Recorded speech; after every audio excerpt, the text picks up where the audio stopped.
Right. So yesterday మనం ఏం చేసామంటే ఫస్ట్ పారాగ్రాఫ్ తీసుకున్నాము. ఫస్ట్ పారాగ్రాఫ్ లో మనం ఏం చేసామంటే my son is going to school, it is a new place, it is an adventure for him taking across continents అన్నాడు. తర్వాత ఏమన్నాడంటే he will be facing tragedy, war and sorrow అన్నాడు. He requires faith, courage and love అన్నాడు.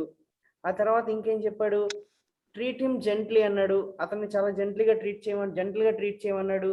దాంతో పాటు ఇంకొన్ని చెప్పాడు. ఏమన్నాడు, for every cricket politician there is a, ఏమన్నాడమ్మా చెప్పండి points. First the every enemy has a friend అన్నాడు కదా. నేను పాయింట్లు రాసుకుంటున్నాను ఇక్కడ. Every enemy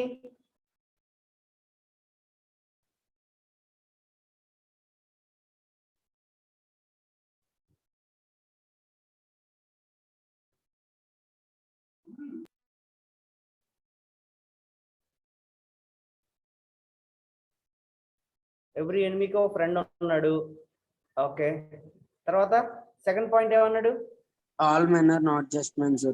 All men are not just and all men are not true. all men are not just men, all men are not true. not just men అన్నాడు. Okay, point number 3 ఏమన్నాడు, For every crooked politician there is a dedicated leader. for every crooked politician there is a dedicated leader.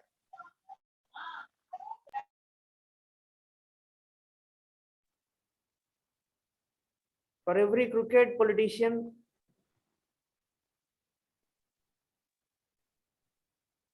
now what is happening here, man?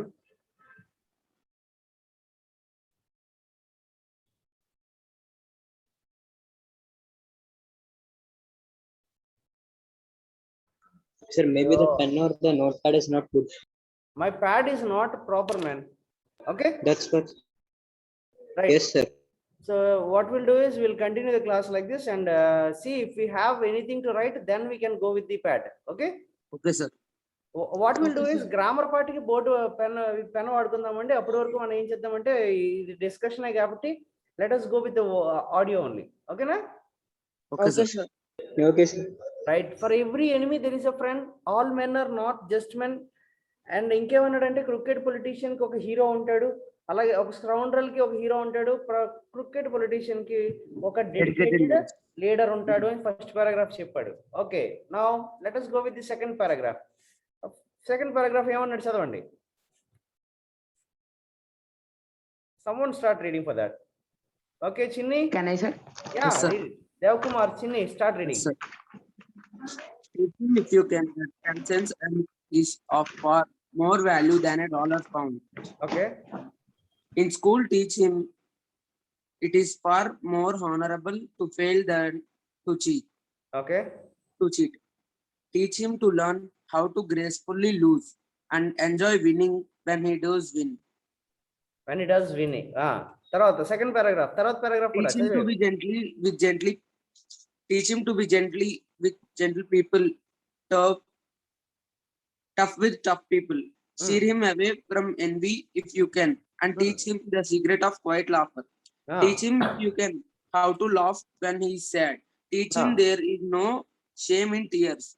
Teach him there can be glory in failure and despair in success. Teach him to scoff at sciences.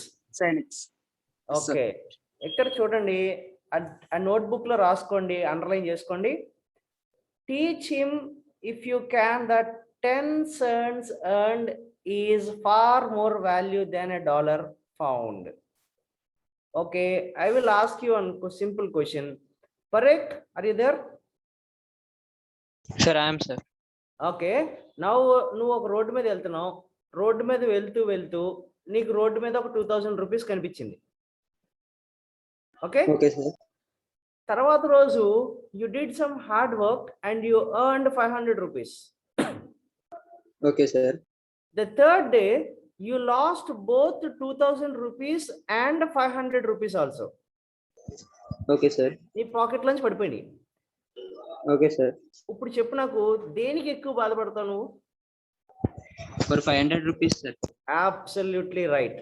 ఎందువల్లంటే ఎందుకు బాధపడ్డావు Because that అంటే is our own money, sir. Because of our hard work and success. That is a hard earned money కాబట్టి ఇక్కడ Abraham Lincoln అంటున్నాడు, ఏమంటున్నాడమ్మా చూడండి, నా కొడుక్కి ఏం నేర్పించాలంటే అతను 10 సెంట్లు అంటే 10 రూపాయలండి, 10 రూపాయలు సంపాదించుకున్నా, కష్టపడి సంపాదించుకున్నా, ఏమండి $1 అంటే $100 రూపీస్ కింద తీసుకుందాం, ఒక 100 రూపీస్ వాడికి దొరికినా ఒక 10 రూపీస్ కష్టపడి సంపాదించినంత ఆనందం దాంట్లో రాదు అన్న సంగతి నా కొడుక్కి నేర్పించు అంటున్నాడు. ఇంకేమంటున్నాడండి, it is far more honourable to fail than to cheat. ఎవరన్నా విజయం సాధించాలంటే ఏం చేస్తారంటే చీట్ చేసి సాధిస్తారు. అది మనకి ఎగ్జామ్స్లో జరిగే పనే. సార్ నేను ఫెయిల్ అయిపోతానేమో కాపీ కొట్టుకుని రాసేస్తాను సార్ అని. ఇప్పుడు అబ్రహాం లింకన్ అంటున్నాడు, నా కొడుక్కి ఫెయిల్ అయినా సరే అందులో వాడు ఎలాంటి బాధపడాల్సి లేదు, ఫెయిల్ అయినా సరే అది ఒక ఆనర్ కింద తీసుకోమని నేర్పించిన కొడుక్కి అంటున్నాడు. ఇంకేమంటున్నాడండి, హౌ టు గ్రేస్ఫుల్లీ లూజ్. ఎవడన్నా లూజ్ అయిపోతుంటే వాడు ఆనందంగా ఉంటాడండి? Correct? No, sir. If someone is losing a game, can he be happy? No, sir. Absolutely not. But here Abraham Lincoln is asking the teacher to teach his son how to lose gracefully. ఓటమిని కూడా అంగీకరించేటట్టు తయారు చేయన కొడుకుని. And enjoy winnowing when he does. అలాగే ఏదన్నా నెగ్గితే కనుక ఆ నెగ్గుతున్న దాన్ని వాడు ఆనందించేటట్టు అలాగే చేయమంటున్నాడు. ఇక్కడ చూడండి ఫస్ట్ పారాగ్రాఫ్లో ఎంతో బ్యూటిఫుల్గా మాట్లాడుతున్నాడు. 10 cents earned is far more valuable than $1 found. అది నా కొడుకు నేర్పించు. 2, it is honorable to fail than to cheat. మోసం చేసి గెలుపు కన్నా ఓడిపోయి దాన్ని హానరబుల్గా ట్రీట్ చేసుకోమంటున్నాడు. ఇంకోటి ఏమంటాడంటే గ్రేస్ఫుల్లీ ఓడిపోవడం నేర్పించి వాడికి. జీవితంలో అన్ని సక్సెస్లు రావు, సో గ్రేస్ఫుల్గా ఓడిపోయేటట్టు వాడికి నేర్పించు. అండ్ నెగ్గినప్పుడు మాత్రం దాన్ని ఎంజాయ్ చేయడం నేర్పించన్నాడు. తర్వాత ఇంకేమంటాడంటే జెంటల్ పీపుల్ తోటి జెంటల్గా ఉండాలి, టఫ్ పీపుల్ తోటి టఫ్గా ఉండాలి, అది నేర్పించమంటున్నాడు. ఇక్కడ జెంటల్ పీపుల్ తోటి జెంటల్ అంటే అర్థము చూడండి, మన మహాత్మా గాంధీ చెప్పేవారు ఏమనంటే ఒక చంప చూపిస్తే రెండో చంప చూపించండి అని. అది మహాత్మా గాంధీ లాంటి వాళ్ళతోటి మాత్రమే, అందరితోటి కాదు. అందుకనే అన్నాడు tough with tough people. Steer him away from envy. Do you know what you mean by envy? Yes, sir. ఏంటన్నా ఎన్వి అంటే ఏంటి? ఒకళ్ళ దగ్గర ఉన్నది మన దగ్గర కూడా ఉండాలనుకోవడం. అబ్సల్యూట్లీ బ్యూటిఫుల్ అండి. ఎన్వి అంటే అర్థము రోడ్డు మీద ఎవడో కేటీఎం డ్యూక్ బైక్ వేసుకుని వెళ్తున్నాడు అనుకుందాం. కరెక్ట్? చూసారు ఎప్పుడన్నా KTM Duke? Yes, sir. So many times. KTM Duke చూడగానే నీకు అనిపించే ఫీలింగ్ ఏంటి చెప్పు నాకు? అబ్బా నాకు కూడా ఉంటే బాగుండు అని అనిపిస్తుందా? Yes, sir. దాన్ని ఎన్వి అంటాము. సో వీడు అంటున్నాడు teach him to steer him away from envy. కాలేజ్కి వచ్చిన వాళ్ళకి ఐప్యాడ్లని, ల్యాప్టాప్లని, ఆ ఫోన్లని, ఈ ఫోన్లని ఉంటాయి. అవన్నీ చూసి అవి కూడా నాకు ఉంటే బాగుండు అన్న ఫీలింగ్ కలగకుండా ఉన్న దాంట్లో ఆనందించేటట్టు చేయమంటున్నాడు. And teach him to be gentle with teach him the secret of quiet laughter. ఇక్కడ అర్థము క్వైట్ లాఫ్టర్ అంటే అర్థము నెమ్మదిగా నవ్వుకోవడం కాదండి, చిన్న చిన్న వాటికి సంతోషపడేటట్టు నేర్పించమంటున్నాడు వాడు. అబ్రహాం లింకన్ ఏమన్నాడంటే నా కొడుక్కి వాడికి ఉన్న దాంట్లో ఆనందించాలి, ప్లస్ వాడికి చిన్న చిన్న విషయాల్లో ఆనందం కలిగించేటట్టు నేర్పించమంటున్నాడు. Teach him if you can how to laugh when he is sad. ప్రపంచంలో ఎవడన్నా సాడ్గా ఉంటే నవ్వుతాడా? ఇది చెప్పండి నాకు answer. No, sir. No sir. ఎవడు నవ్వడండి. సాడ్గా ఉంటాడు, కూర్చొని ఏడుస్తాడు తప్ప ఎవడో నవ్వడు. అలాంటిది వీళ్ళ కొడుక్కి ఏం నేర్పించమంటున్నాడు అంటే సాడ్గా ఉన్నప్పుడు నవ్వడం నేర్పించమంటున్నాడు. ఏమండి? Teach him there is no shame in tears. కళ్ళంట నీళ్లు పెట్టుకోవడంలో షేమ్ ఏమీ లేదు. మనిషి అన్న తర్వాత కన్నీళ్ళు వస్తాయి. సిగ్గుపడాల్సిన అవసరం లేదు. సో సహజం అది. సో దాన్ని ఎట్టి పరిస్థితిని ఒక అవమానం కింద ట్రీట్ చేయొద్దు అంటున్నాడు. Teach him if you can how to laugh when he is sad. Teach him there is no shame in tears. Teach him there can be glory in failure. ఓటమిలో కూడా విజయం ఉంటుంది అని నేర్పించమంటున్నాడు వాళ్ళ కొడుక్కి. ఓటంలో విజయం ఏంటంటే, ఓటంలో ఎవడైతే ఓడిపోతాడో వాడు డెఫినెట్లీ మళ్ళీ పట్టుదల ఉంటే కనుక పైకి లెగిస్తాడు. అది వాళ్ళ కొడుక్కి నేర్పించమంటున్నాడు. Teach him to scoff at cynics. నిన్న మీరు వొకాబులరీ రాశారు కాబట్టి వొకాబులరీలో సైనిక్ అంటే అర్థం ఏంటండి? చూడండి ఒకసారి. సార్ 8 రాసాం సార్. 8 రాశారా? ఓకే, టెక్స్ట్ బుక్ ఒకసారి పేజ్ తిప్పి చూడండి నాన్న. సైనిక్ అంటే ఏంటంటున్నాడు? A person who believes that people are interested only in themselves and are not sincere. Sainik అంటే అర్థం ఏంటంటే తనంతట తానే ఆలోచిస్తూ ఉంటాడు. ఎప్పుడు ఎదుటి వ్యక్తి వాళ్ళ గురించి ఆలోచించడు. ఎదుటి వ్యక్తి ఎలాగపోయినా నాకు అనవసరం, ఎదుటి వ్యక్తికి ఏమైపోయినా నాకు అనవసరం, నేను బాగుంటే చాలు, నాకు అన్నీ మంచి జరగాలి అన్న ఆలోచనలో ఉంటాడు సైనిక్. అలాంటి సైనిక్ ఎవడన్నా కనిపిస్తే వాడి మీద స్కాఫ్ అంటే టు షో యాంగర్ అండి. స్కాఫ్ అంటే అర్థం ఏంటండి? చూడండి అక్కడ రాస్తున్నాడు. To laugh about a person or an idea in which way shows that you think they are stupid or ridiculous. ఎప్పుడన్నా అలాంటి వ్యక్తి కనిపిస్తే వాడిని ఒక జోకర్ లాగా చూడడం నేర్పించు నా కొడుక్కి. సైనిక్ ఎవరైనా సైనిక్ని చూస్తే కనుక ఈ సినిక్ని ఒక జోకర్ లాగా ట్రీట్ చేసేటట్టు నా కొడుక్కి నేర్పించు అంటున్నాడు. ఈ పారాగ్రాఫ్ అర్థమైందేనా? అర్థమైంది sir. Right, that is third paragraph. చదివినా? చదివినా పర్లేదు. Teach him if you can the wonders of books, but also give time to ponder over the extreme mystery of birds in the sky, bees in the sun, and flowers on a green hill. Teach him to have faith in his own ideas, even if everyone tells him they are wrong. Okay, continue.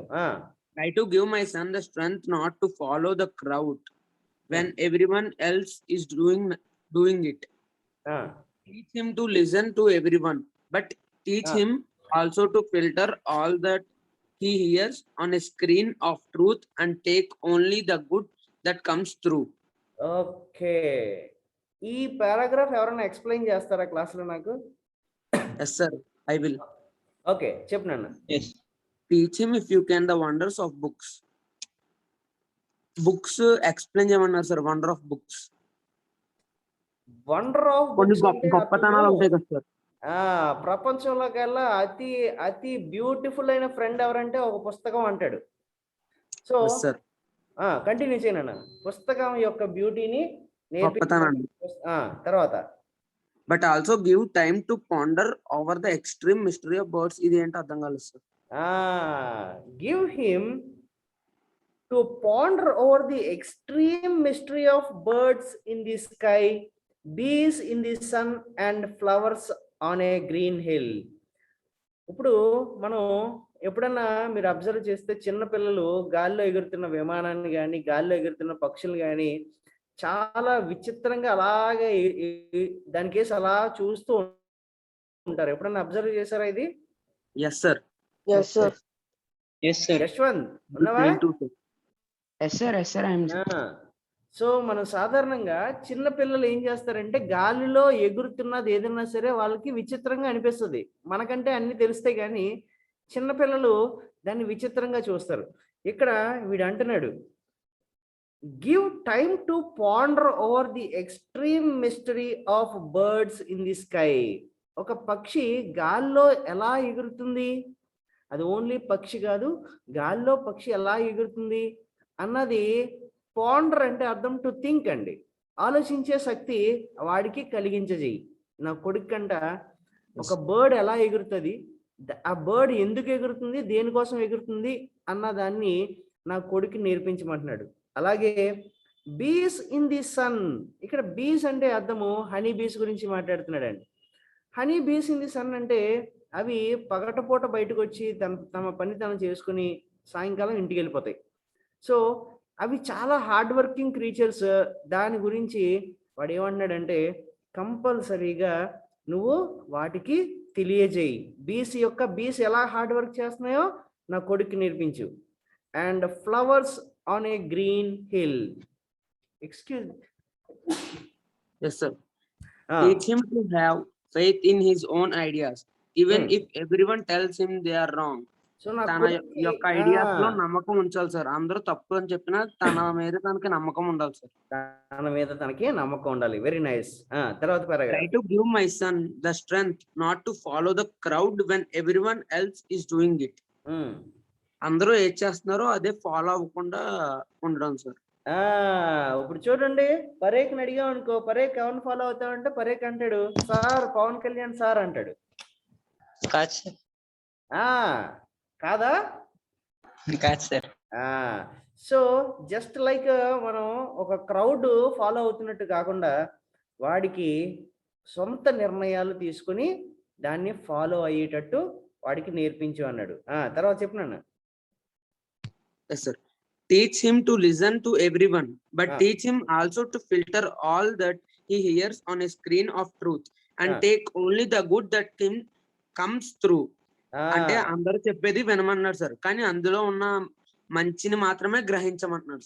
Absolutely beautiful అండి. అందరూ చెప్పింది వినాలి, కానీ మనం ఏం చేయాలంటే దాంట్లో ఏది నిజం ఏది అబద్ధం తెలుసుకొని ఏది మంచి ఏది చెడు తీసుకొని ఓన్లీ మంచిని మాత్రమే గ్రహించాలి, చెడుని మాత్రం వదిలేయాలి.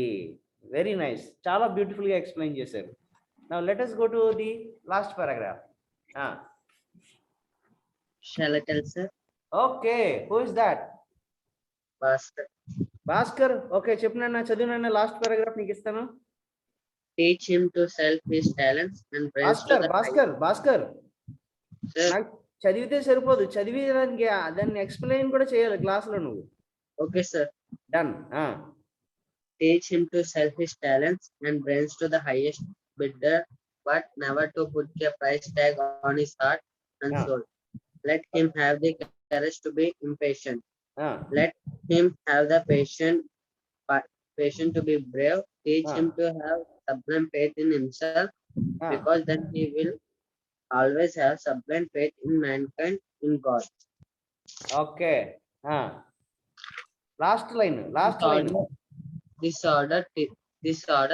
the order, teacher, but what best you can do. He is such a nice little boy and he is my son. Okay, right. ఇప్పుడు లాస్ట్ పారాగ్రాఫ్ లో అబ్రహాం లింకన్ ఏమంటున్నాడు వాళ్ళ టీచర్ తో అంటే తన టాలెంట్స్ ని బ్రెయిన్ హై దేన్ని అదే పట్టుదలని వదలకుండా. అయ్యో భాస్కర్, కరెక్ట్ పాయింట్ దగ్గరికి రావాలి. ఇప్పుడు భాస్కర్, నీకు ఓ టాలెంట్ ఉంది, నువ్వు ఒక చోట ఉద్యోగం చెయ్యాలి అనుకుందాం. యాక్చువల్లీ ఆ ఉద్యోగానికి సాధారణంగా 20 నుంచి 20,000 ఇస్తారు బయట శాలరీ. Okay sir. కానీ నువ్వు ఎక్కడికైతే ఉద్యోగంకి వెళ్ళావో అంటున్నాడు ఓన్లీ 3,000 ఇస్తాను అంటున్నాడు. చేస్తావా? చేయండి సార్. అది అక్కడ. సో టాలెంట్ ఉంటే ఎప్పుడు కూడా ఎవడైతే ఎక్కువ డబ్బులు ఇస్తాడో వాడికే మనం టాలెంట్ అమ్ముకోవాలి తప్ప టాలెంట్ ని తక్కువ చేసి మనం ఎవరి దగ్గర పని చేయకూడదు. And never put a price tag on his heart and soul. ఎవడో డబ్బులు ఇచ్చాడు కదా అని చెప్పి రాజీ పడిపోయి అది ఈ పనులు ఆ పనులు చేయొద్దు, అది నేర్పించొద్దు నా కొడుక్కి అంటున్నాడు. ఏనన్నా అర్థమవుతుందా? వీడికి ఉన్న టాలెంట్ హైయెస్ట్ బెటర్ ఇవ్వాలి. హైయెస్ట్ బెటర్ అంటే ఎవడైతే డబ్బులు ఎక్కువ ఇస్తాడో వాడికే వీడు పని చేయాలి తప్ప తక్కువ ఇచ్చేవాడికి కాదు. నాన్న, is my voice audible? Yes, sir. Audible, sir. Continue చేయనన్న, అక్కడి నుంచి కంటిన్యూ చేయి. Let him have the courage to be patient. అంటే తను ఇచ్చేదాని మీద మనం పేషెంట్ ఉండాలి, అంతేకాని తక్కువ ఇస్తున్నాడని కోపాడకుండా ఏం చేస్తున్నాడో మనం పేషెంట్ కింద ఉండాలి sir. Let him have the patience to be ఇది brave. అక్కడ కాదండి, జీవితంలో దేనికన్నా పేషెన్స్ కావాలి, కానీ ఇక్కడ పేషెన్స్ కాదు, ఇంపేషెన్స్ కి కరేజ్ కావాలంటున్నాడు. జాగ్రత్తగా అర్థం చేసుకోండి. ఇప్పుడు అవును సార్. భాస్కర్, సార్. నువ్వు ఒక రైల్వే స్టేషన్కి వెళ్ళావు, Yes, sir. ఓకే, ట్రైన్ 9 గంటలకు అన్నాడు, Yes, sir. కానీ అది 9 గంటలకు రావట్లేదు, అర్ధరాత్రి 2:30 అయిపోయింది, తెల్లారుజామున. Yes, sir. అర్థమైందా? Yes, sir. అర్థమైంది సార్. 2:30కి ట్రైన్ వస్తే నీకు కలిగే ఫీలింగ్ ఏంటండి? సార్ వాయిస్ బ్రేక్ అవుతుంది, మళ్ళీ చెప్పండి సార్. వాయిస్ 9 గంటలకు రావాల్సిన ట్రైన్ వినిపిస్తుందా నాన్న? బ్రేక్ అవుతుందా? బ్రేక్ ఇప్పుడు అవుతుంది బాగానే సార్. ఉంది. 9 గంటలకు రావాల్సిన ట్రైన్ రాత్రి 2:30కి వస్తుంటే భాస్కర్ కి కలిగే ఫీలింగ్ ఏంటి? ఏంటి ఇంత లేట్ అయిపోయింది? ఇంపేషెంట్ అయిపోతుంది కదా. Patience. Yes sir. పేషెంట్ పోతుంది సార్. పేషెన్స్ పోతుంది. ఇప్పుడు అలాగ ఇంపేషెన్స్ తెచ్చుకోవడానికి కూడా కరేజ్ కావాలంట. అంటే దాని ఏంటంటే, వాడు అనడం ఏంటంటే, ఏదైనా పని చేయాలనుకున్నప్పుడు వెంటనే చేసేయాలి తప్ప దాన్ని డిలే చేయకూడదు. అర్థమైందండి పాయింట్? Yes sir.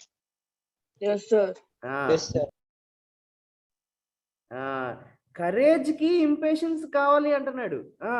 అంటే అతనికి ఏ పనైనా సరే అనుకున్న వెంటనే చేసేసేటట్టు ఇంపేషెంట్ కావాలి. కరేజ్, సాహసం చేయాలి అంటే ఇంపేషెంట్ గా Yes, sir. ఉండాలి. నా తన కుర్రోడు. ధైర్యానికి అది నేర్పించమంటున్నాడు. తర్వాత చదువు. Let him తర్వాత to have a sublime faith in himself, because then he will always Yeah. have sublime faith in mankind in God. దీని అర్థం ఏంటి? టీచర్ ని ఇది నేర్పించమంటున్నాడు సార్. ఫెయిత్ గా ఉండమంటున్నాడు. ఎందుకంటే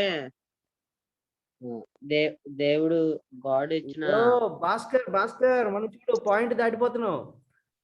అక్కడ ఏమంటున్నాడంటే అబ్రహాం లింకను, తానంతట తాను మీద ఒక నమ్మకం కలగాలి. అవును సార్. అది ఎప్పుడైతే తనంతట తాను మీద నమ్మకం కలుగుతుందో ఆబ్వియస్లీ వాడికి మానవ జాతి మీద అంతా కూడా నమ్మకం కలుగుతుంది. వాడి మీద వాడికి నమ్మకం లేనప్పుడు పక్కనోడి మీద నమ్మకం ఎందుకు కలుగుతుంది? కలుగుతుందా? కలగదు. సో వీడేమంటున్నాడంటే, teach him to have sublime faith in himself so that he will have sublime faith in mankind and God. ఎప్పుడైతే వాడంతటి వాడు నమ్ముతాడో ఆబ్వియస్లీ మానవ జాతిని అంతా నమ్ముతాడు, అలాగే భగవంతుడు కూడా నమ్ముతాడు. లాస్ట్ లో ఏమంటున్నాడు చూద్దాం. ఏమంటున్నాడు నాన్న? This is the order, teacher, but see what best you can do. He is the such little boy and he is my son. అంటే దాని అర్థం ఏంటి? ఈ ఆర్డర్ చెప్పు, వాడు బెస్ట్ కింద తయారు చేసి వాడు నా లిటిల్ సన్ అని. యో భాస్కర్, ఏం జరుగుతుంది? This is the order. దానికి నేర్పించవలసిన లక్షణాలు ఇప్పుడు నేను ఆర్డర్ లో రాసి పంపిస్తున్నాను. ఇవన్నీ నువ్వు రాసి పంపించిన ఇవన్నీ నేర్పించాలని లేదు, నీకు ఆ కండిషన్ లేదు. నీకు వాడికి ఏది మంచి అనిపిస్తే అది నేర్పించు. వాడు చాలా చిన్న కుర్రోడు, చాలా మంచి కుర్రోడు, వాడు నా కొడుకు అంటున్నాడు లాస్ట్ లో. అర్థమైందండి? దిస్ ఈస్ ది ఆర్డర్ అంటే అర్థం ఏంటంటే, పైన చెప్పబడినవన్నీ వాడికి ఒక అడ్వెంచర్, లవ్, ఫెయిత్, కరేజ్, ఏమంటే cricket, politician, enemy, friend, every enemy has a friend, ఇవన్నీ కూడా ఆర్డర్లో రాసి పెట్టాను నేను. అవన్నీ నేర్పించు. కానీ అలాగ కండిషన్ వరుసగా నేర్పించాలని ఏమీ రూల్ లేదు. వాడు అంటున్నాడు, నువ్వు టీచర్ కాబట్టి నీకు తెలుసు ఏమి నేర్పిస్తే నా కొడుక్కి బాగుంటుందో అన్నది. అది నీకు ఏది మంచిగా అనిపిస్తే అది నేర్పించు. నా కొడుకు చాలా చిన్నవాడు, చాలా క్యూట్ బాయ్, వాడు చాలా మంచి కొడుకు, నా కొడుకు అని చెప్పి లెటర్ని ఎండ్ చేస్తున్నాడు. లెసన్ అందరికీ అర్థమైందా? లెసన్ నచ్చిందండి? బాగుందా? ఓకే, లెసన్ చాలా ఇంట్రెస్టింగ్ అనిపిస్తుంది. ఇప్పుడు let us go to some explanation about the author. Author గురించి చదువుదామండి ఒకసారి. Okay, sir. Right. Now who Yes, is sir. going to read about the author? Sir, can I say Jashwant? Yes, who is that? Jashwant, sir. Jashwant, go ahead, Nana. Yes, sir. About the writer, Abraham Lincoln, a self-taught lawyer, legislator, and a vocal opponent of slavery, was elected the 16th president of the United States in November 1860, shortly before the outbreak of the Civil War. Lincoln proved to be a shrewd military strategist and a savvy leader. His Emancipation. Yes, sir. His Emancipation Proclamation paved the way for the abolition of slavery, while his Gettysburg Address stands as one of the famous pieces of oratory in American history. In April 1865, with the Union on the brink of victory, Abraham Lincoln was assassinated by the Confederate sympathizer John Wilkes Booth. His untimely death made him a martyr to the cause of liberty, and he is widely regarded as one of the greatest presidents in the history of the USA. Okay, so let us talk a few things about Abraham Lincoln. So actually Abraham Lincoln is a lawyer అండి. ఆయన ఒక lawyer. ఆయన ఈ lawyer ఎక్కడ లా కాలేజీలకు వెళ్ళి చదవలేదు. ఆయన సెల్ఫ్గా నేర్చుకున్న లాయర్, సెల్ఫ్ థాట్ లాయర్. ఆయన లెజిస్లేటర్ అంటే అర్థము member of the law making body. Member of law making body అంటే చూడండి, మనకి ఇండియాలో రాజ్యసభ, లోక్సభ మెంబర్స్ ఎలా ఉంటారో అలాగే అమెరికా లెజిస్లేటర్స్ ఉంటారు. And vocal opponent of slavery.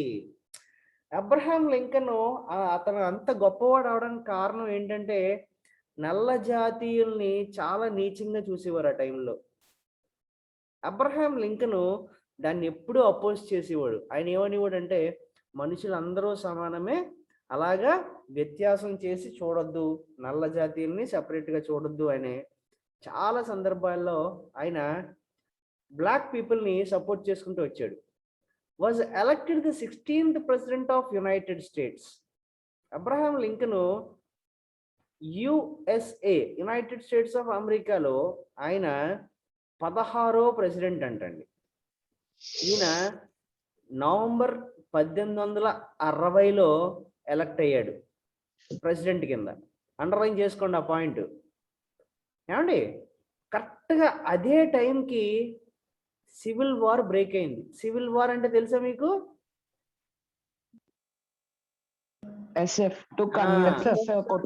Actually war అంటే శత్రువులు కొట్టుకుంటారు. సివిల్ వార్ అంటే జనాలు కొట్టుకుంటారు అనమాట. టూ కమ్యూనిటీస్ ఆ పీపుల్ కొట్టేసుకోవడాన్ని మనం ఏమంటామంటే సివిల్ వార్. అలాంటిది just before the out break civil war start అవుతుంది అనగా దానికి ముందు ఈయన ఏమయ్యారంటే 16వ ప్రెసిడెంట్ కింద సెలెక్ట్ అయ్యారంట. ఈయన Lincoln prove to be a shrewd military strategist and a savvy leader. ఆయన కరెక్ట్గా ఎప్పుడైతే సివిల్ వార్ బ్రేక్ అయిందో ఆ టైంకి ఆయన ప్రెసిడెంట్ అవ్వడంలో ఆయన ఏం చేశారంటే ఆయన ఒక చాలా తెలివైన మిలిటరీ స్ట్రాటజిస్ట్ అంట. అంటే చూడండి, యుద్ధాలకు వెళ్ళినప్పుడు వాళ్ళు ఏ సైడ్ నుంచి అటాక్ చేస్తారు, మనం ఏ సైడ్ నుంచి వెళ్తే విజయం సాధిస్తాము అన్న ప్లాన్ వేయడంలో అసలు అబ్రహాం లింకన్ కి and he is also savvy leader. చెప్పినానా ఏమన్నా ప్రాబ్లమా? సావీ లీడర్ అంటే ఏంటి సార్? సావీ లీడర్ అంటే చూడండి, ఇప్పుడు మనకి సడన్ గా రోడ్డు మీదకి పవన్ కళ్యాణ్ వచ్చాడు అనుకుందాం, ఏమవుద్ది? హడావుడి అయిపోద్ది సార్. ప్రతి ఒక్కడు ఫాలో అవడానికి ట్రై చేస్తాడు అలాంటి వ్యక్తిని. అర్థమవుతుందా? ఇప్పుడు పవన్ కళ్యాణ్ ఏదో సూపర్ హీరోవా కాదా అన్నది విషయం కాదు, బట్ ఆయనకున్న క్రేజ్ అలాంటిది పబ్లిక్ లో. సో అలాంటి సావీ లీడర్ అనమాట ఆయన. ఒక మిలిటరీ స్ట్రాటజిస్ట్ అండ్ జనాల్ని ఆకట్టుకునే ఒక లీడర్. ఒక నాయకుడు. His emancipation proclamation paved the way for the abolition of slavery. Abraham Lincoln గారు ప్రెసిడెంట్ అయిన తర్వాత ఆయన ఒక పని చేశారండి. ఏంటంటే ఒక ప్రొక్లమేషన్ ఆయన రాజ్యాంగంలోకి ఇంట్రడ్యూస్ చేశాడు. ఏమని? ఎట్టి పరిస్థితుల్లో కూడా, వింటున్నారా? Yes, sir. ఎట్టి పరిస్థితుల్లో కూడా నల్ల జాతీయుల్ని ఒక స్లేవ్ కింద చూడకూడదు అని చెప్పి ఒక ఆర్డర్ పాస్ చేశారు ఆయన. ఎప్పుడైతే అది పాస్ చేశారో అమెరికాలో ఏమైందంటే ప్రతి నల్ల జాతీయుడు కూడా ఒక ఇండిపెండెంట్ మనిషి కింద రికగ్నైజేషన్ వచ్చింది ఆ వ్యక్తికి. సో ఈయన ఎప్పుడైతే ఇది ఇంట్రడ్యూస్ చేశాడో, ఏది నల్ల జాతీయులు వాళ్ళు స్లేవ్స్ అవ్వకూడదు, వాళ్ళకి కూడా ఫ్రీడమ్ ఉండాలి అని అన్నారు, అక్కడలో ఒక వ్యక్తికి ఇది నచ్చలేదండి. ఏది నచ్చలేదు? బ్లాక్ పీపుల్ ని బ్లాక్ పీపుల్ గా చూడటం కింద కన్సిడర్ చేయడం నచ్చకపోతే ఆ వ్యక్తి పేరు ఏంటంటే వాడు జాన్ విల్కీస్ బూత్. వాడు ఒక సింపథైజర్, అంటే వైట్ కమ్యూనిటీ సింపథైజర్. వాడు వైట్ కమ్యూనిటీని సపోర్ట్ చేసే వ్యక్తి ఏం చేశాడంటే వాడు వచ్చి అబ్రహాం లింకన్ని వెనకాల తల మీద కాల్ చేస్తే ఆయన చనిపోయాడు. ఎప్పుడైతే చనిపోయాడో, అన్టైమ్లీ డెత్ అయిందో, ఆయన్ని ఒక మార్టిర్ కింద చూశారు. మార్టిర్ అంటే అర్థం ఏంటంటే పోరాడి చనిపోయిన ఒక అమరవీరుడు కింద కన్సిడర్ చేశారు అమెరికన్స్ అందరూ. అర్థమవుతుందా? Yes, sir. ఈయన గురించి చెప్పుకోవాలి అంటే 1865లో ఈయన ఒక స్పీచ్ ఇచ్చారండి. Just like Swami Vivekananda చికాగోలో speech ఇచ్చాడు, చూసారా? అలాగా అబ్రహాం లింకన్ గారు ఏం చేశారంటే అక్కడ ఒక స్పీచ్ ఇచ్చారు అమెరికాలో.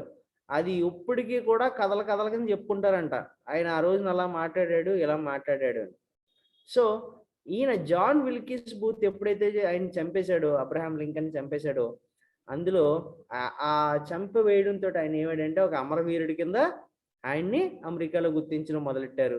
అండ్ ఆ ఇన్సిడెంట్ తోటి ఏమైందంటే ఆయన అమెరికా చరిత్రలో ఒక తిరుగులేని ప్రెసిడెంట్ ఎవరు అంటే కనుక ఫస్ట్ అబ్రహాం లింకన్ గురించి మాట్లాడుకుంటారు తప్ప మిగతా వాళ్ళ గురించి మాట్లాడుకోరు.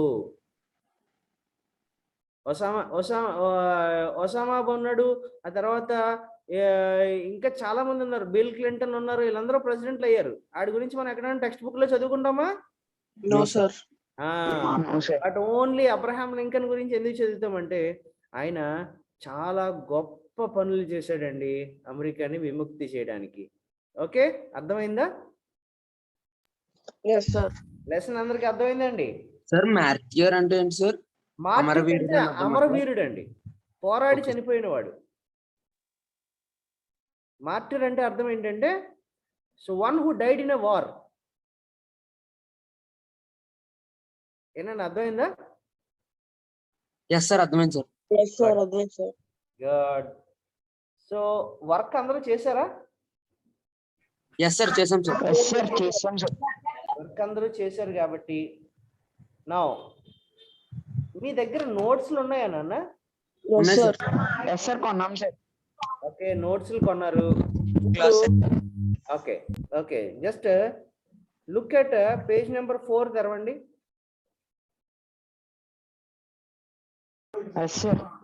పేజ్ నెంబర్ 4లో యూ హ్యావ్ 3 and 3 6 క్వశ్చన్స్ ఉన్నాయి. జాగ్రత్తగా చూడండి ఒకసారి. Yes, sir. There, sir. Check your understanding and annotate the following. Check your understanding and annotations. Annotations ని మనం సాధారణంగా ఏమండి 4 మార్క్స్కి రాయవలసి వస్తుంది. ఈ 4 మార్క్స్ అన్నోటేషన్స్ రాస్తున్నప్పుడు మనం ఏం చేయాలంటే ఒక శాంపుల్ ఇచ్చాడు చూడండి, ఒకసారి ఎగ్జాంపుల్ ఇచ్చాడు అన్నోటేషన్ని. ఫస్ట్ కాంటెక్స్ట్ ఉండాలి, ఎక్స్ప్లెనేషన్ ఉండాలి, జనరల్ రెలవెన్స్ ఉండాలి. అర్థమవుతుందా? Yes, sir. Check your understanding లో 10 to 15 లైన్స్ లో రాయాలి. How is the teacher expected to inculcate honesty and worldly wisdom in the child? So let us go to the paragraph and see paragraph లో ఎక్కడుంది దాని గురించి మాట్లాడుతున్నాడు చెప్పండి.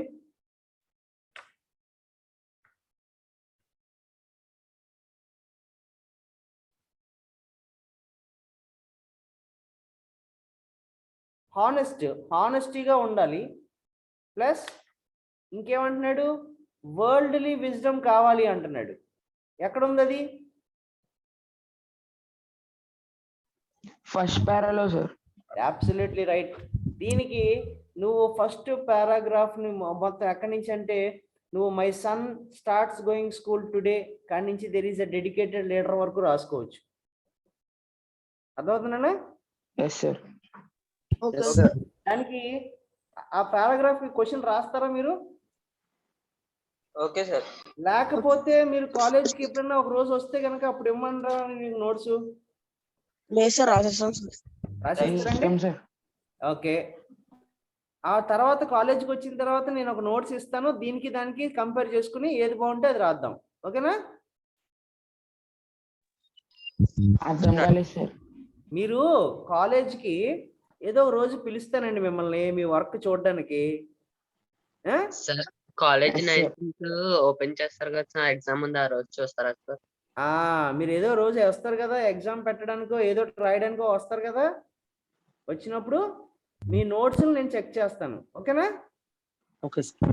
Okay sir. Done. అయితే మీరు చేయవలసిన పని ఏంటంటే, check your understanding 3 questions and annotations 3 questions రాయగలరా ఈరోజు? రాసేస్తాం సార్. Yes, sir. ఇంకోటి నన్ను చెప్తున్నాను, ఏ రోజు లెసన్ ఆ రోజు చదివేసుకుంటే లాస్ట్ లో మీరు కంగారు పడాల్సిన అవసరం లేదు.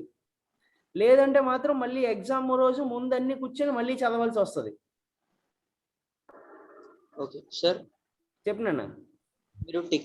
మీరు టిక్ పెడతారా sir answers? Obviously. Okay sir. Sir అంటే ఆన్సర్స్ మార్క్ చేస్తారు. అలా సపరేట్ గా పెట్టాలా సార్? అరే మన ఈ దీంట్లో అందరూ బాయ్స్ ఏనా ఉంటా? Yes sir. Yes sir. Sir girl ఎవరు లేరా మనకి? ఫస్ట్ ఇయర్ లేదు సార్. సార్ అమ్మాయి ఇంకా రాలేదు సార్. ఏదన్నా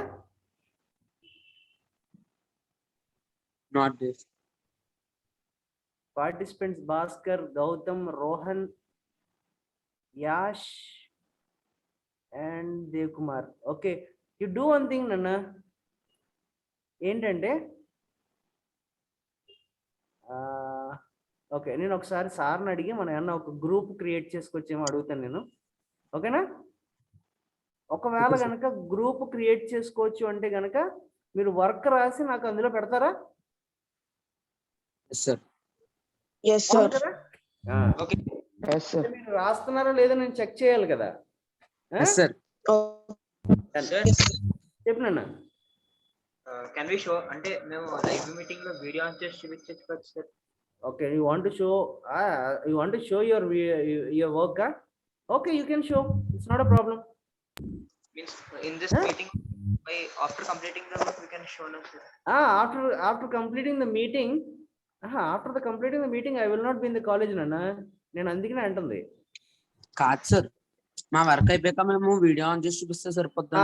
ఓకే, నీ వర్క్ అయిపోయిన తర్వాత వీడియో ఆన్ చేసి చూపించు నాకు. ఓకేనా? అదే సార్. ఈ రోజు అయిపోద్ది కదా నీ వర్క్? Okay. అయిపోద్ది కదా? Okay sir. సార్ మార్క్ చేస్తారు సార్ ఆన్సర్స్. ఏది నాన్న? ఆన్సర్స్ చెప్తారా సార్? మీరు సొంతంగా రాయండి, అది కరెక్టా రాంగ్ అన్నది నేను తర్వాత వెరిఫై చేస్తాను అంటున్నాను. నోట్స్ లో రాసి ఇచ్చేసారు, లేకపోతే రఫ్ బుక్ లో రాసాక మీరు కరెక్ట్ అని verify better go for rough book వెళ్ళండి ఒకసారి. Yes sir. రఫ్ బుక్ వెళ్ళి రోహన్ చెప్పినన్నా ఏంటి? సార్ గ్లాసరీలో డౌట్ ఉంది సార్. చెప్పినన్నా ఏంటది? Word steers sir. The word steer. ఏమన్నాడు? Sir to take SB or STH in the direction in which you want them to go. SB or STH అంటే meaning? Yes sir. SB అంటే somebody, STH అంటే something నాన్న. Okay sir. క్లారిఫైడా? Yes sir, thank you sir. Okay, SB అంటే somebody, STH అంటే something. Okay sir. Done. So ఈరోజు మీరు ఏం చేయాలంటే వర్క్ ఏంటంటే, యు గో ఫర్ వొకాబులరీకి వెళ్దాము. వొకాబులరీలో గ్లాసరీలో మిగిలిపోయి రాస్తారు. రాసిన తర్వాత చెక్ యువర్ అండర్స్టాండింగ్స్, అన్నోటేషన్స్ రాస్తారు. మిగతా వర్క్ ఏది చేయడానికి లేదు ఈరోజు. ఓన్లీ ఇంగ్లీష్ మీద కూర్చోవాలి, లెసన్ అయిపోవాలి. అర్థమవుతుందా? Okay, sir. నేను మ్యాథ్స్ చేసుకుంటాను, మ్యాథ్స్ సార్ టెస్ట్ పెడతారు, మ్యాథ్స్ సార్ నన్ను ఇది చేయమన్నారు అంటే నేను వినను. నువ్వు ఈరోజు మిగతా సబ్జెక్టులన్నీ పక్కన పెట్టేసి ఇంగ్లీష్ తోటే కూర్చోవాలి. కూర్చొని లెసన్ అంతా చదవాలి. లెసన్ చదివిన తర్వాత దానికి గ్లాసరీ కంప్లీట్ చేయాలి. గ్లాసరీ కంప్లీట్ చేసిన తర్వాత చెక్ యువర్ అండర్స్టాండింగ్, ఎనోటేషన్స్ రాయాలి. అది అంతా కూడా నైట్ 9:30, 10 o'clock లోపల కంప్లీట్ అయిపోవాలి. నా క్లాస్ 5:30కి అవుతుంది. 5:30 to 6:30, 7:30, 8:30, 9:30, 10:30. నువ్వు 5 hours టైం ఉంది నీకు. 10:30 లోపల నాకు కంప్లీట్ వర్క్ అయిపోవాలి. రేపు క్లాస్లో మొత్తం అందరు నోట్స్లో చూస్తాను నేను. Yes, sir. Is it okay? Yes, sir. Class book లో రాయాలి, ఇంకా క్వశ్చన్ ఆన్సర్స్ రఫ్ బుక్ లో రాయాలి. గ్లాసరీ నోట్స్లో రాసేసుకోండి. బట్ చెక్ యువర్ అండర్స్టాండింగ్స్ మాత్రం go for rough notes first. Rough notes Okay, sir. వేస్తే అప్పుడు ఏమవుతుందంటే మనకి ఒక క్లారిటీ వస్తుంది ఎలా రాయాలి ఏంటి అన్నది. ఎస్ ఏనా? Yes, sir. Right. So shall we go to the next lesson and give an introduction for that? Introduction చదువుకున్నావా? Yes sir. Yes, sir. Very nice. And I am going to poetry కి వెళ్తున్నానండి ఇప్పుడు. Poetry లోంచి ఒక lesson తీసుకుంటున్నాను. That is Commonwealth of Bees. Page number 55.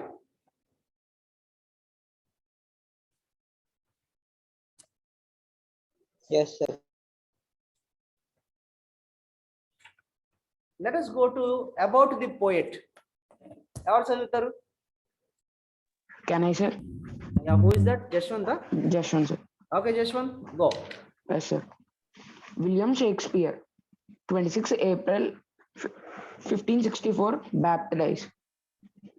23rd April 1616. Is widely acknowledged as the world's greatest English playwright. He wrote 36 plays, 154 sonnets, and 2 long poems. He worked on Spanish tragedy, comedy, and historical plays, both in poetry and prose. Some of the most popular plays of Shakespeare are Hamlet, Othello, King Lear, Macbeth, Henry V, Julius Caesar, The Tempest, Romeo and Juliet, As You Liked It, and The Merchant of Venice. His greatness and as a dramatist could be attributed to his rare insights into the human mind and heart. He succeeded in rendering the subtlest turns of human consciousness in lines that are memorable. No wonder then that his plays continues to be read, performed, and enjoyed even after hundreds of years. Okay, William Shakespeare ఎవరైనా చూసారండి మీలో ఎవరైనా? No, sir. ఎవరు చూడలేదా? No, sir. No, sir. No, sir. నన్ను చూస్తే William షేక్స్పియర్ని చూసినట్టేనండి. Because William షేక్స్పియర్కి English అంటే ఇష్టం, నాకు ఇంగ్లీష్ అంటే ఇష్టం. విలియం షేక్స్పియర్ పోయిటరీలు రాశాడు, నేను పోయిటరీ రాస్తాను. సో నన్ను చూస్తే విలియం షేక్స్పియర్ని చూడక్కర్లేదు. ఏంట్రా సైలెంట్ అయిపోయారు అందరూని? Yes sir. Yes, sir. అంటే మీరు అందరూ అనుకుంటున్నారు సార్ ఏంటి షేక్స్పియర్ ఏంటనా? No, sir. అదే కదా మీ ఫీలింగ్? No, sir. అదేనండి నాకు అర్థమైంది. అదిగో No, sir. భాస్కర్ నవ్వుకుంటున్నాడు వెనకాల. Bhaskar, No, sir. గౌతమ్ కూడా నవ్వుకుంటున్నాడు. Okay, so William Shakespeare 26 April 1564లో ఆయనకి బాప్తిజం ఇచ్చారు. బాప్తిజం అంటే తెలుసా అండి? Yes, sir. Yes, sir. Christians లో వాళ్ళు ఏం చేస్తారంటే ఇలాగ నీటిలో ఉంచి ప్రేయర్ చేస్తారు. అది ఎప్పుడైనా చూసారా మీరు? Yes, sir.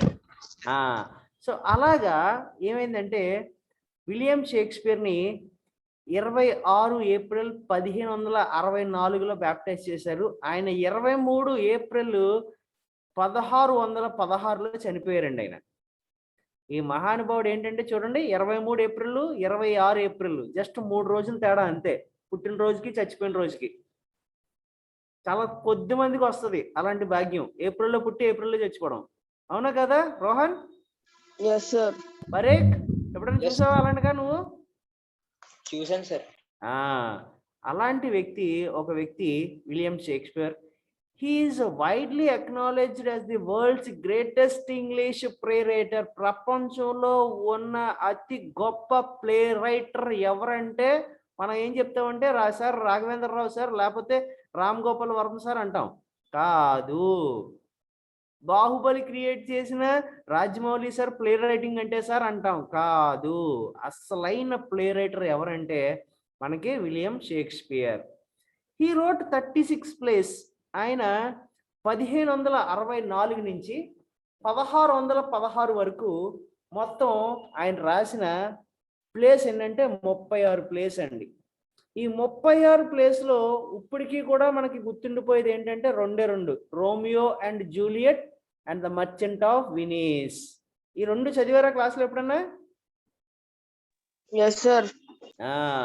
The merchant of Venice ఎంత ఇంట్రెస్టింగ్ గా ఉంటదంటే అసలు ఎప్పుడు ఏం జరుగుతుందా అన్న టెన్షన్తో చచ్చిపోతాం. Yes, sir. అలాగే రోమియో అండ్ జూలియట్ ఇప్పటికీ కూడా మనం ఆ లవ్ స్టోరీని చూసుకుంటే మనం అడే ఇద్దరేటర్ రోమియో జూలియట్ లా ఉన్నారు అంటాడు. అంటే అంత గొప్ప పేరు వచ్చిందండి ఆయన రాసింది. సో 154 సోనెట్స్ రాశాడు. సోనెట్ అంటే అర్థము ఏ పోయమ్ ఆఫ్ 14 లైన్స్ అండి. పక్కన ఎక్కడైనా రాస్తే రాసుకోండి మీనింగ్. సోనెట్ అంటే అర్థం ఏంటంటే ఒక చిన్న పోయము, దాంట్లో 14 లైన్స్ మాత్రమే ఉంటాయి. అండ్ 2 లాంగ్ పోయమ్స్, ఒక 2 మాత్రం చాలా పెద్ద పోయమ్స్ రాశాడంటండి ఆయన. షేక్స్పియర్ రాసిన దాంట్లో ట్రాజడీ ఉంటుంది, కామెడీ ఉంటుంది, హిస్టారికల్ ప్లేస్ ఉంటాయి, పొయిట్రీ అండ్ ప్రోజులు 2 మెన్షన్ చేస్తాడు ఆయన.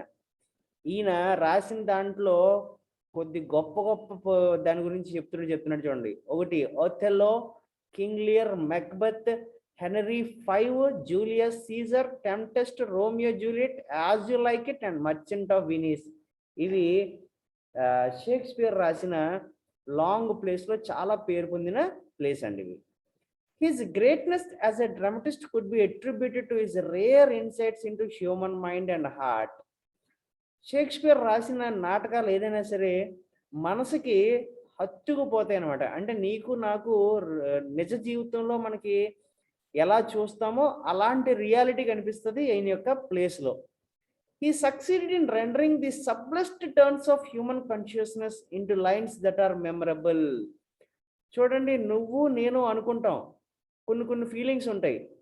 ఆ ఫీలింగ్స్ని చిన్న ఫీలింగ్స్ ఉంటాయి కానీ వాటిని ఫీలింగ్స్ని పెన్న పెట్టి పేపర్ పెట్టి రికార్డు చేస్తే ఎదుటి వ్యక్తికి హత్తుకునే క్యాపబిలిటీ ఒకే ఒక్క వ్యక్తికి ఉంది లిటరేచర్లో, అది Shakespeare.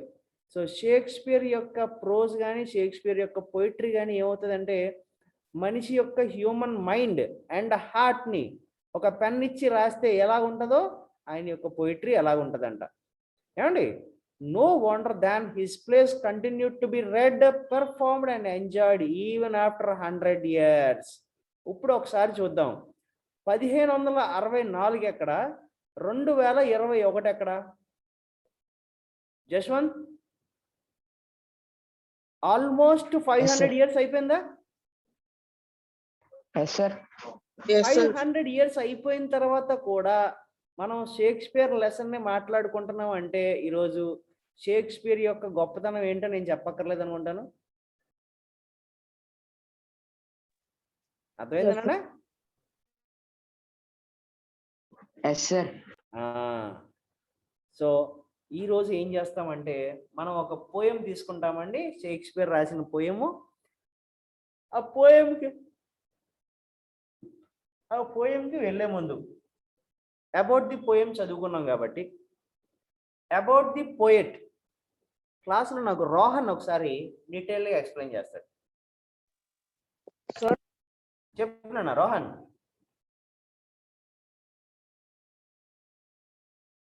About the poet Shakespeare గురించి చెప్పండి. సార్ టెక్స్ట్ బుక్ లేదు సార్ నా దగ్గర. టెక్స్ట్ బుక్ లేదు. I will go with పరేక్. Sir. Can you give me some explanation about the author? Yes, sir. Sir, William Shakespeare, he is a great author, sir. He was born on Ah, 26 1564, sir. ah, He was a Christian, so they used to tell that he was baptized, and he's Ah. he's the world's greatest English playwright, sir.